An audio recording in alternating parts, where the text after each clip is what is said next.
You know what I find interesting? When Mayweather says something that people don't like,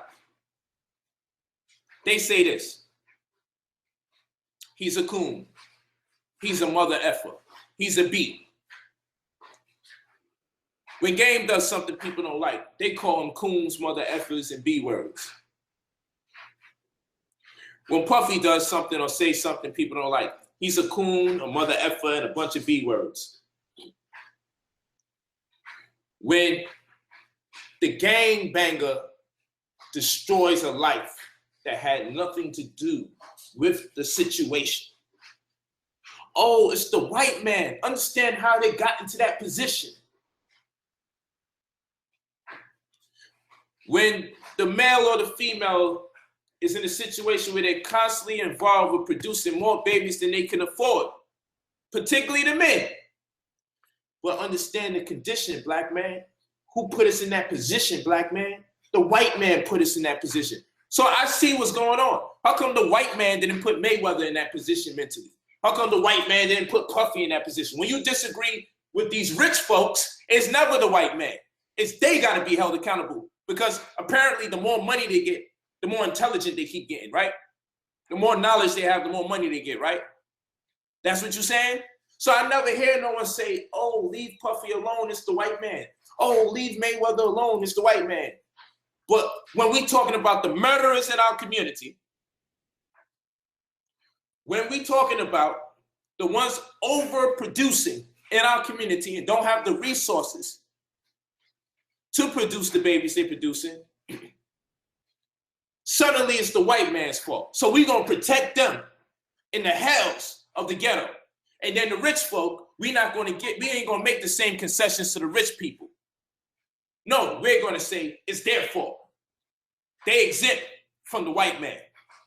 They got to be accountable because the amount of money they got. So what I hear is a bunch of jealous black men gossiping. I've shared success with so many different races. Many people can work a job for other people, but I can't be an entrepreneur and work with other people of other races. The hypocrisy. The white man is destroying the people in the lower income communities' minds. But when you disagree with someone who's wealthy, it's because they're a coon and a sellout. It's not the white man no more. Hypocrisy.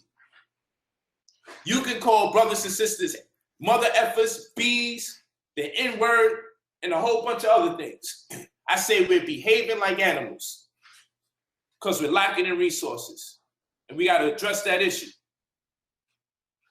You say, but never say animals, but you can say mother effer, D-head, and everything else. But I can't say behaving like animals. You have to say, he said we're all animals. Are your children animals? I've learned. I have people telling me about all the crime that's actually happening around here in my community. I'm like, I can tell you where I live. I have people telling me there's no black people in my community, or it's very little black people that's over here. Why you couldn't go to a black community, an all black community? I have people who haven't moved out their community to go into these model black communities they're talking about, telling me what I should have did and where I should go. When I said I moved out here because of my skill set, I said I moved out here because of my trade. I am a writer. And the business opportunities suffice for me to come here instead of keep traveling back and forth. I said that first and foremost. But Negro's gonna tell me I'm wrong for pursuing my goals, my dreams, my ambitions, and my vision. I'm wrong, but you can get a job driving trucks or doing security or picking up French fry boxes. You can do whatever the hell you want. But if I got a talent, I don't have the right to go where it suffice to be compensated for my talent, especially as an entrepreneur, so I can cut out that white middleman.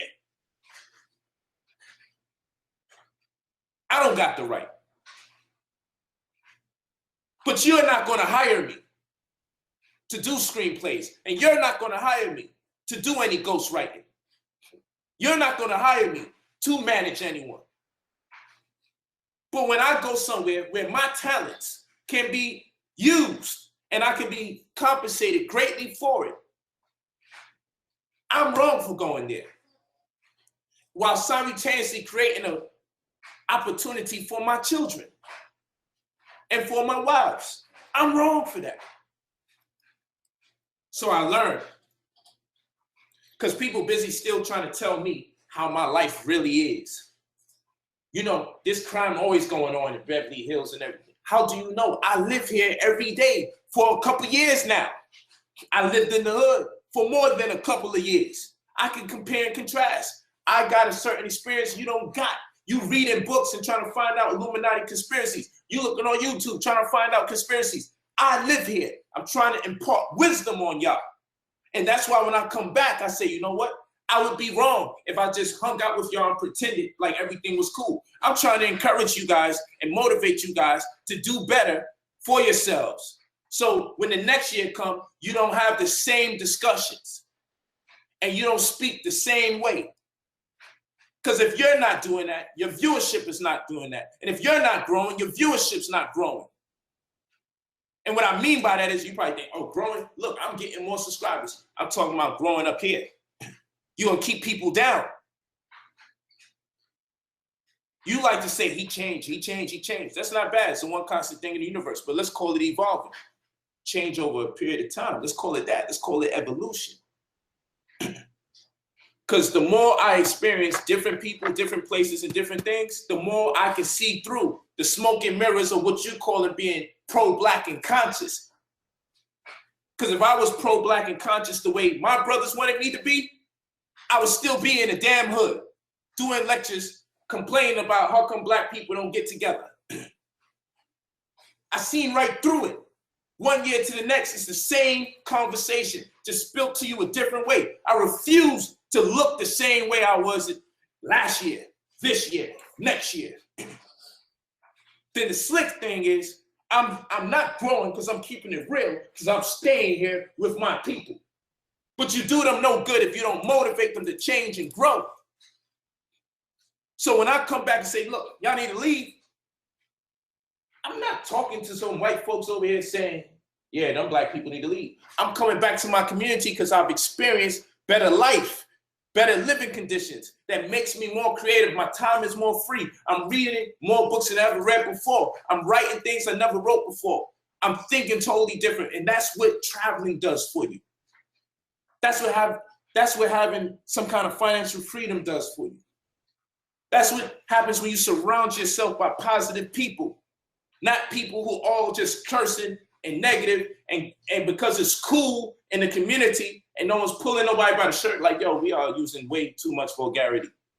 Maybe we should call time out here and there. But you know, it is what it is. It is what it is. I'm speaking a different language. I'm speaking a different language. And this happens to me at different intervals in my life. Haven't seen the negative things you telling me exist in my community. And I can call it my community, like you could call yours your community, because nigga, you don't own shit over there, and I actually own something over here. What's your ties to your community? What the hell do you own? That's what I gotta do. Take the time out to understand what a person is saying.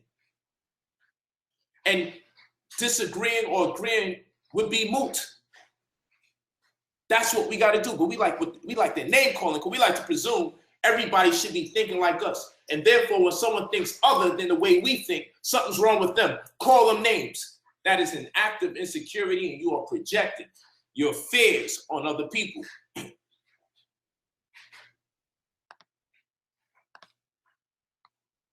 You feel me? Just got to think. But I know it's poverty that's hurting people.